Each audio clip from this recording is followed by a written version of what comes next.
Hi, my name is Julio, and today we're going to be doing the tracheostomy care skills video. Before we begin, we want to make sure we have all our supplies. So we have our tracheostomy care kit, clean set of gloves. We also have our solution, our alcohol-based hand sanitizer, and our patient right here. We want to first confirm that these are the correct words the doctor prescribed. So we'll double check they are.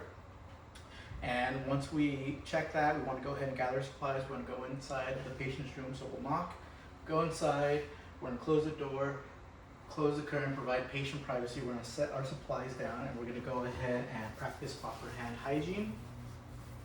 Once we do that, we want to go ahead and introduce ourselves to the patient. Hello, sir. My name is Julio. I'm going to be your nurse.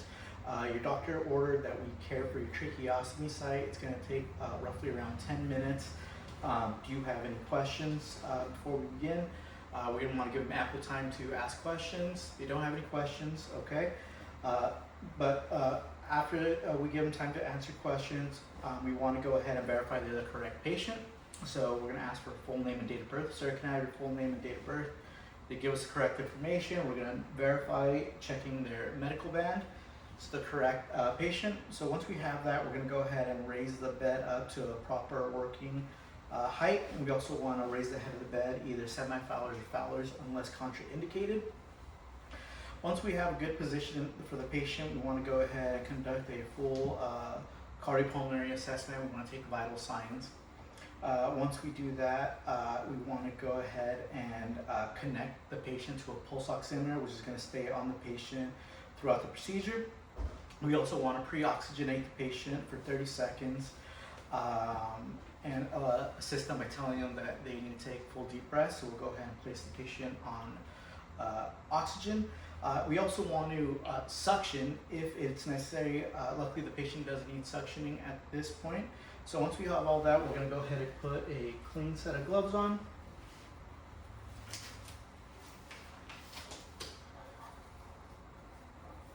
So now that we have our clean set of gloves, we want to remove the oxygen.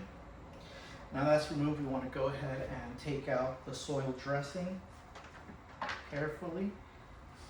So now that we have the soil dressing, we want to take off our gloves and dispose of them properly. We want to practice proper hand hygiene. That's done. So we want to get our care kit and we want to open it away from us. We want to take out carefully our sterile gloves, set them to the side, and we want to grab our medical drape, touching only the shiny side.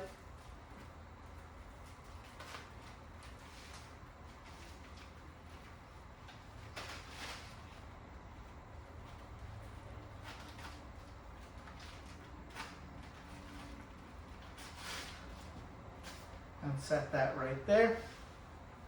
Once we do that, we want to carefully empty the contents of the care kit on the sterile field, set that down. Then we want to grab our solution and we want to pour it in the different compartments of the care kit right there. Once that's done, we want to go ahead and open our sterile gloves. We want to make sure we only use the 1-inch border to keep it sterile. We grab our gloves and we carefully put them on.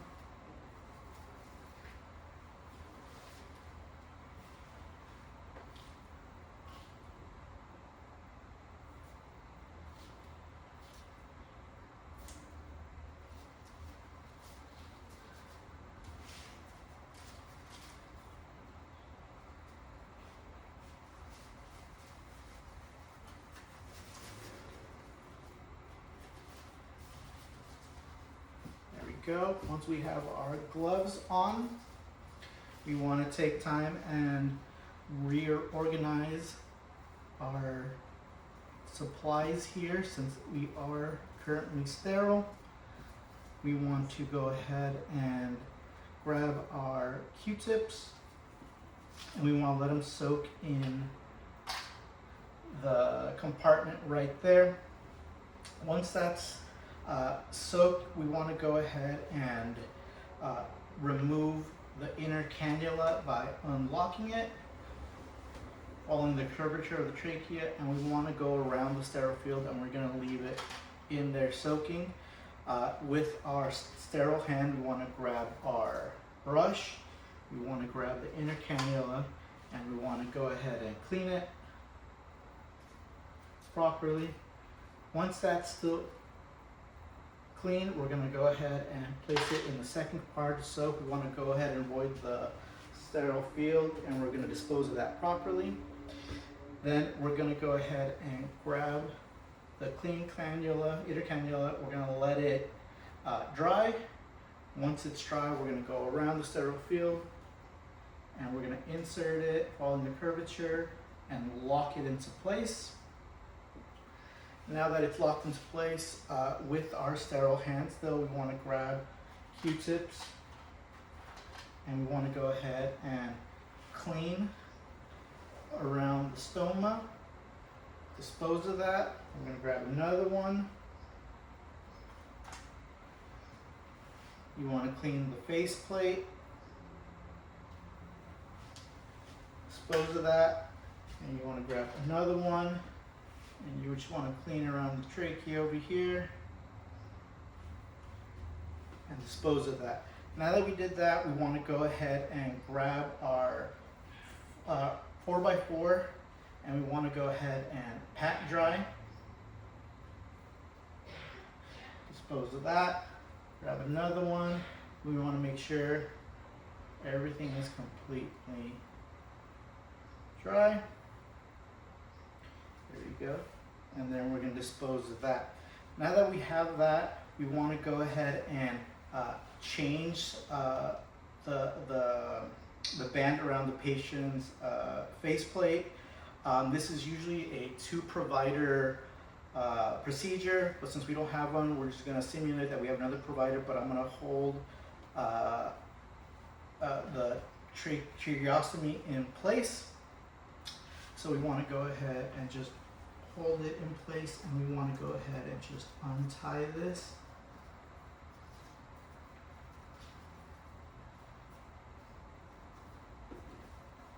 There we go. We want to remove these old ones, dispose of them properly. Okay. And then we want to go ahead and grab the new tie.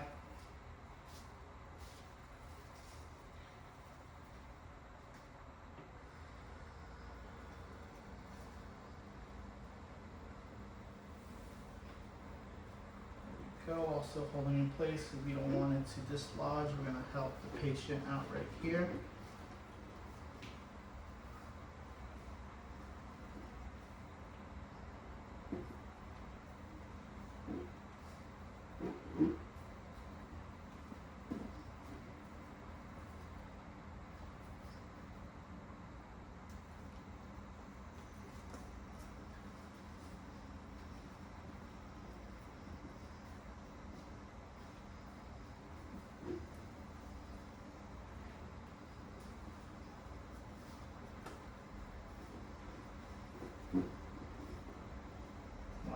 Make sure there's proper tension.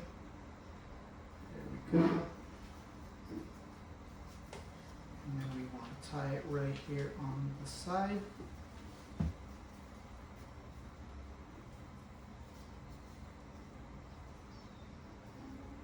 Perfect. Just as such. And we want to make sure we can still stick our 2 fingers snugly under there, which we can. Once we do that, we want to go ahead and apply a new trachea dressing. Go. And then we're going to grab our 4x4, and we're going to fold it, and we want to put it to the side where the knot is.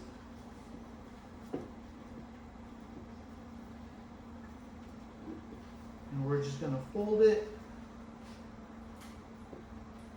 and we're going to tape it together so it doesn't unfold. There go. So once that's done, we want to go ahead and grab all our supplies. We are going to dispose of it properly. We're going to take off our gloves. We're going to practice proper hand hygiene. We're going to lower the bed to a position of comfort for the patient. We're going to thank them for allowing us to do this procedure, ask them if they have any questions, and once that's done, we're going to go ahead and go outside and document.